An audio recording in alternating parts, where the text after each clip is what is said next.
తిరుప్పావై. రెండవ పాసురం తెలుగు అర్థం.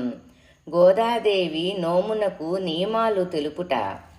లౌకిక సుఖాలను లెస్సగా పొందుతున్న ఓ గోపకన్యయుల్లారా, పారలౌకిక సుఖాలకై చేసే ఈ వ్రత నియమాలను తెలుసుకోండి.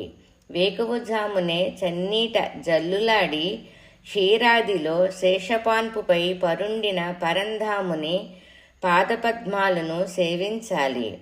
ఆ వ్రత సమయములో పాలు నెయ్యి తాగరాదు, కన్నుల కాటుక పెట్టరాదు, జడలో పూలు ముడవరాదు, చెయ్యరాని పనులు చెయ్యరాదు, చేతనైన పనులు పెద్దలకు చేసి పెట్టాలి, పనికిరాని మాటలతో పరుల నొప్పింపరాదు, పేదసాధులకు తోచినంత దానమివ్వాలి. ఇలాగా ఈ వ్రత నియమాలను పాటిస్తూ పరంధాముని సేవింతుమురారే.